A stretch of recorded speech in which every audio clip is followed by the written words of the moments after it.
Parfois, il nous arrive de tomber sur un couteau avec lequel on accroche immédiatement. Le genre de couteau, quand vous le prenez en main pour la première fois, vous avez ce moment comme dans Harry Potter quand il trouve sa baguette magique. Eh bien moi, c'est ce qui m'est arrivé avec le sujet du jour. Accrochez-vous à vos bretelles, vérifiez votre kit de survie et préparez votre rachis à l'éjection. Aujourd'hui, on examine le Tops M-Pat.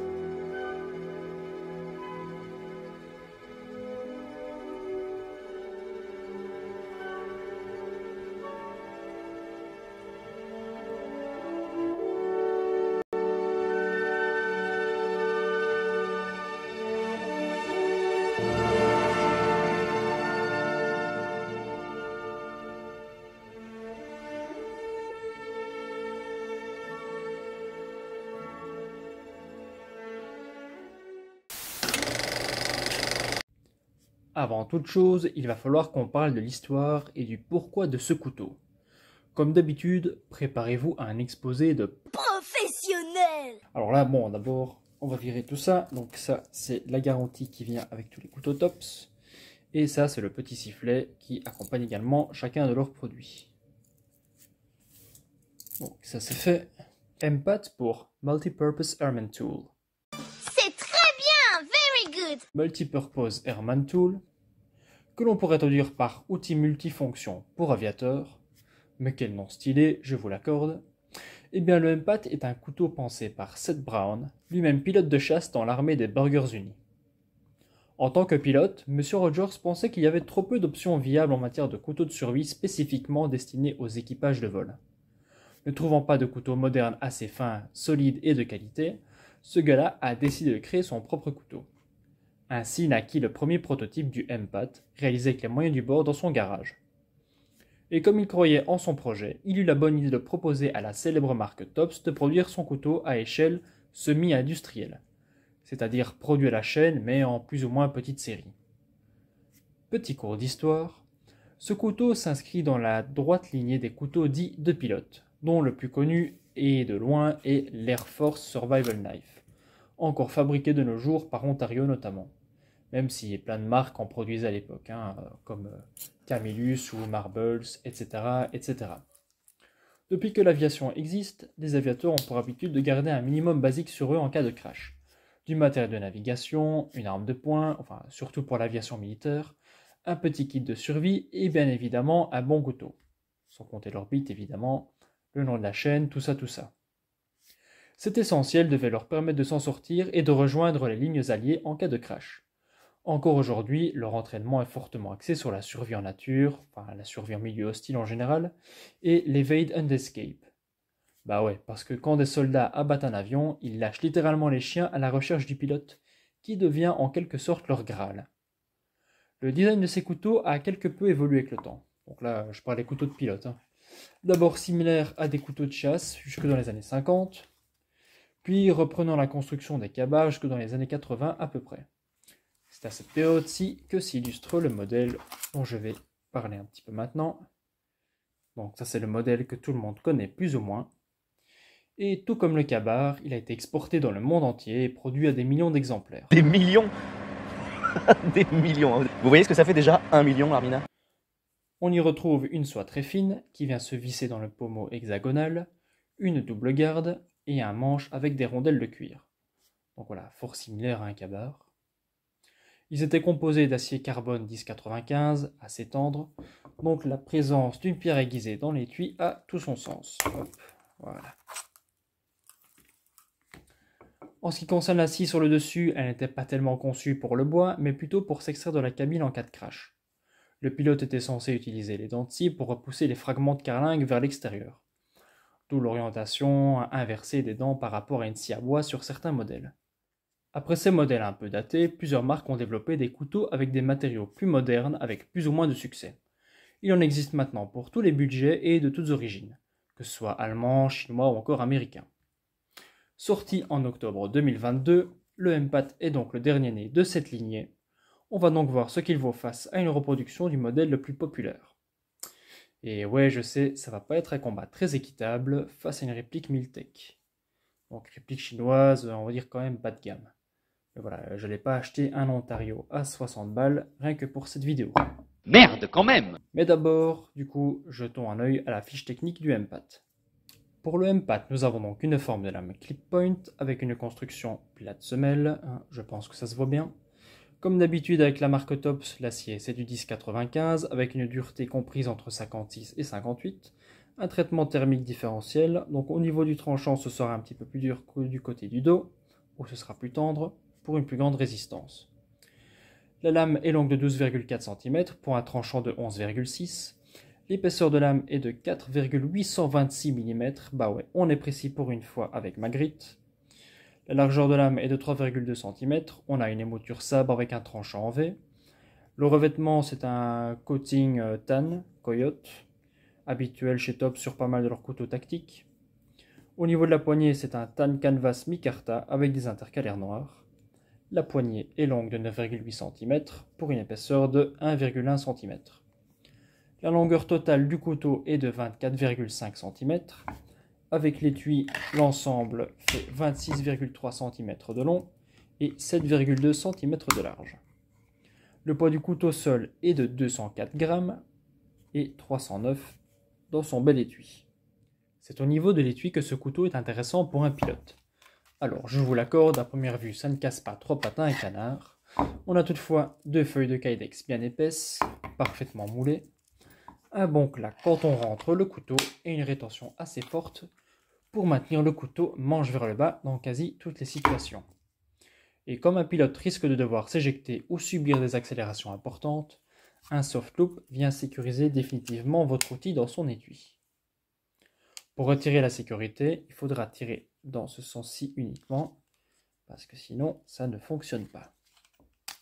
Petite sécurité supplémentaire. Habile.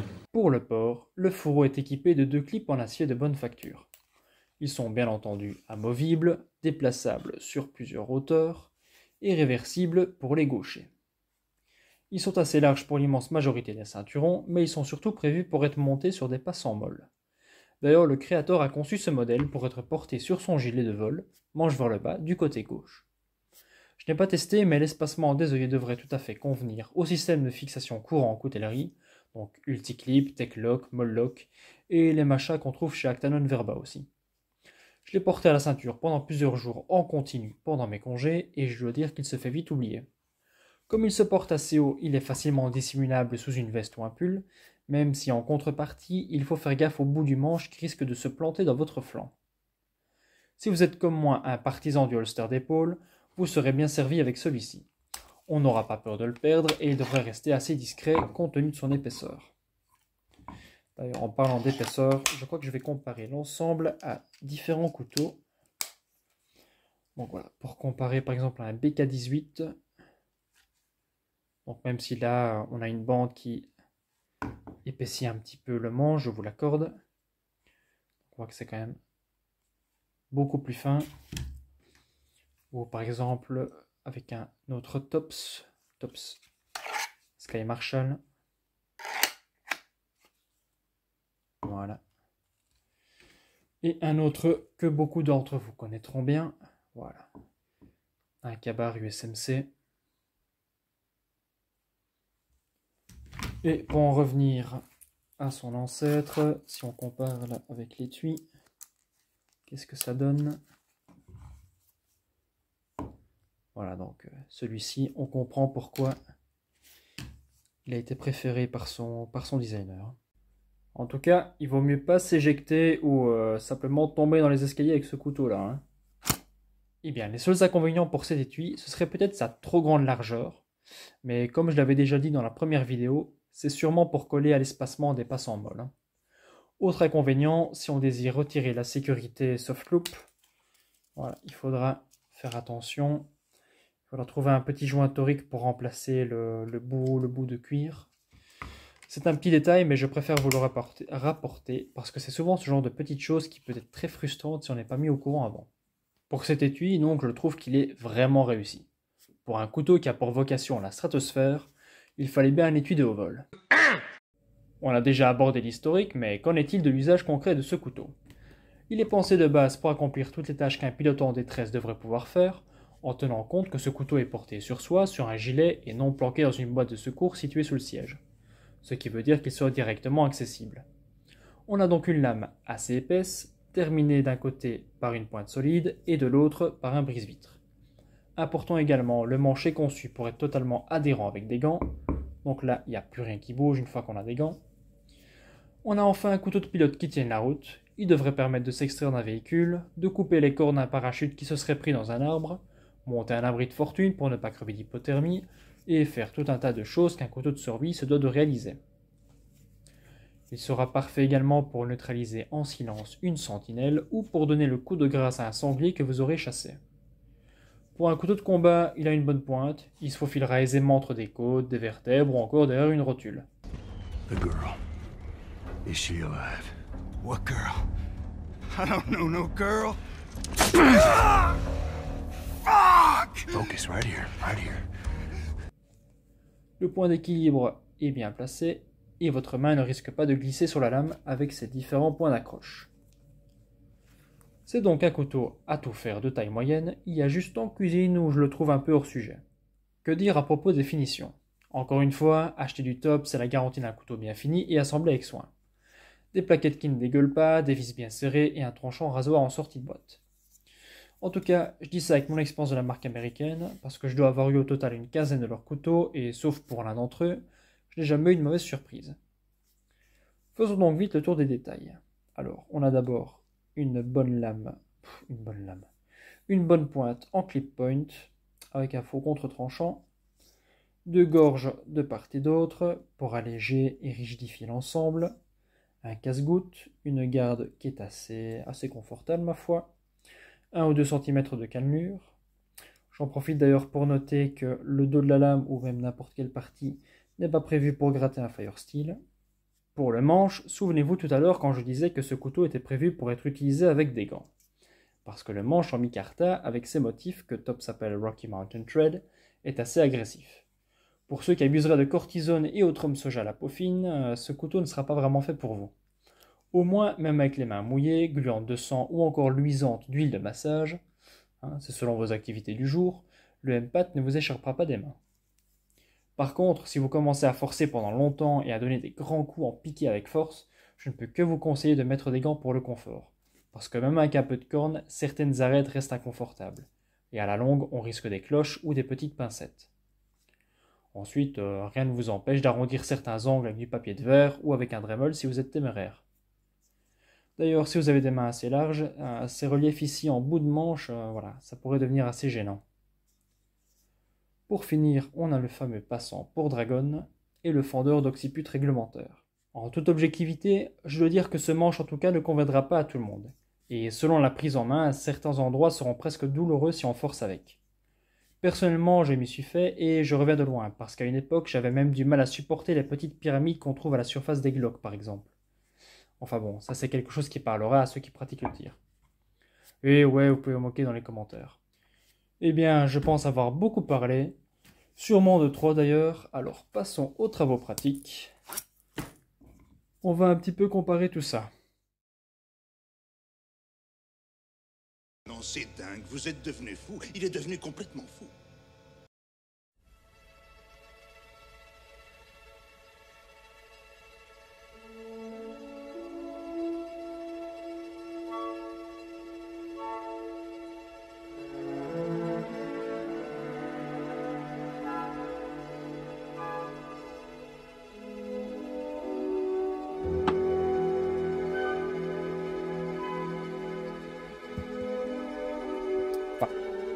Le top, c'est pas de faire privilégié de tous vos amis. Allez, fais bien.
Voilà donc après une petite séance de bâtonnage, bah le M-Pad s'en sort vraiment très bien. Aucun souci, hein. Il fend vraiment très bien le bois pour sa taille. Bon, ici on voit qu'il y a déjà le coating qui part en partie, mais bon, ça il faut s'y attendre comme sur n'importe quel couteau. La mise au point, voilà. Donc un bon couteau, hein, pour le bâtonnage. Très content de ses performances en général.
Parce que tu es dangereux.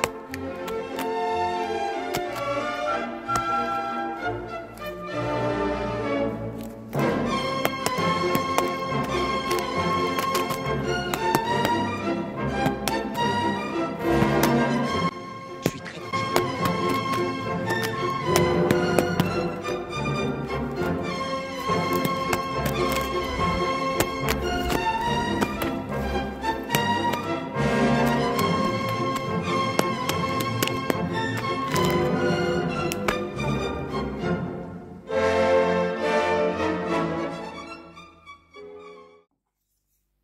Nous revoilà après le test, en tous les cas une partie, parce que je ne sais pas si je vais encore en filmer davantage. Je peux toutefois vous dire que le M-Pad se défendait plutôt bien face à d'autres couteaux qui jouent dans la même catégorie, comme le BK18 par exemple. À l'usage, je le trouve efficace et le tranchant résiste étonnamment bien aux assauts contre le bois. La lame a enduré ses petits tests sans incident et le fil est resté intact. Quant à la prise en main, eh bien, comme dit plus tôt, quand on force dessus et qu'on l'utilise plus longtemps, eh bien, on sera content d'avoir emmené des gants avec soi. Par rapport au modèle de papy, il n'y a pas photo. Le M-Pat est bien plus solide et le manche ne tourne pas dans la main et l'étui est à des années-lumière de ce genre de fourreau old school en cuir. Future's now, old man. D'ailleurs, voilà. Petit problème, n'est-ce pas? C'est même pas qu'il est plié en fait, c'est carrément, il est tordu, il a subi une torsion dans tous les sens. Bon voilà. Avec du merdonium comme acier. Bon voilà. Hop là. Bon, ça fera l'affaire.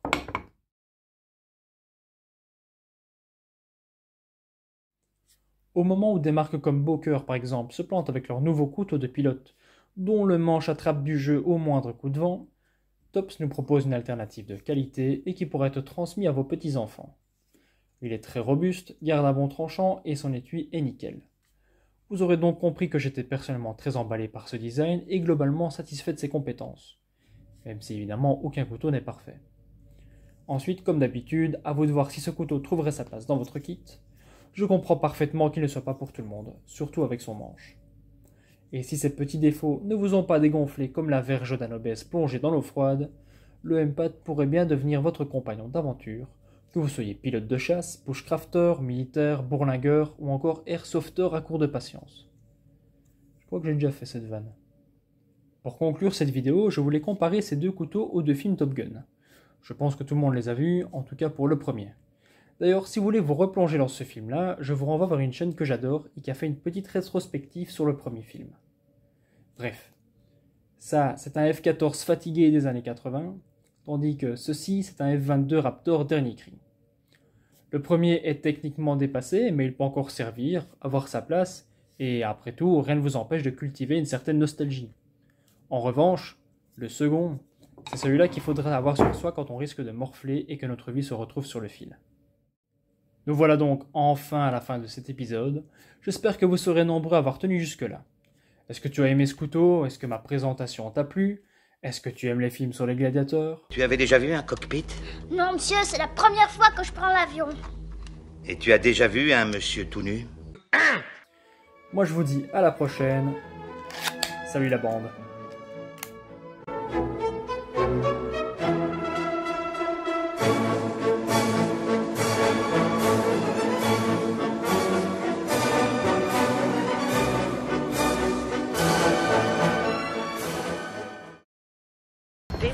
Sir, we're under attack!